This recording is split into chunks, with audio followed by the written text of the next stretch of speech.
വിശദമായ വാർത്തകളിലേക്ക്. മൂന്നാറിൽ സെക്യൂരിറ്റി ജീവനക്കാരന്റെ കൊലപാതകം നടന്ന് 3 മാസം പിന്നിടുമ്പോഴും കേസിൽ തുമ്പ് കണ്ടെത്താനാവാതെ അന്വേഷണ സംഘം. കന്നിമല ഫാക്ടറി ഡിവിഷൻ സ്വദേശി രാജപാണ്ഡ്യയായിരുന്നു കഴിഞ്ഞ ആഗസ്റ്റ് 23-ന് ക്രൂരമായി കൊല്ലപ്പെട്ടത്. 3 മാസം പിന്നിടുമ്പോഴും കൃത്യത്തിന് പിന്നിൽ പ്രവർത്തിച്ചത് ആരെന്ന ചോദ്യത്തിന് ഉത്തരമില്ല.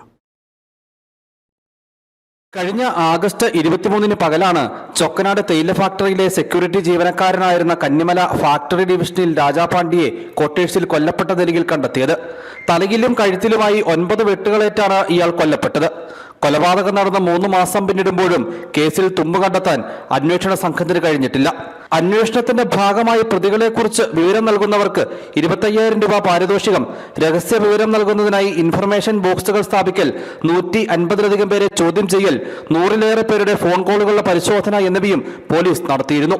കൃത്യത്തിനുപയോഗിച്ച ആയുധങ്ങൾ കണ്ടെത്തുന്നതിനായി മെറ്റൽ ഡിറ്റക്ടർ ഉപയോഗിച്ചുള്ള പരിശോധനയും പോലീസ് നടത്തി. പക്ഷേ സംഭവത്തിന് പിന്നിൽ പ്രവർത്തിച്ചവരിപ്പോഴും കാണാമറയത്ത് തുടരുകയാണ്. News bureau, Adimali.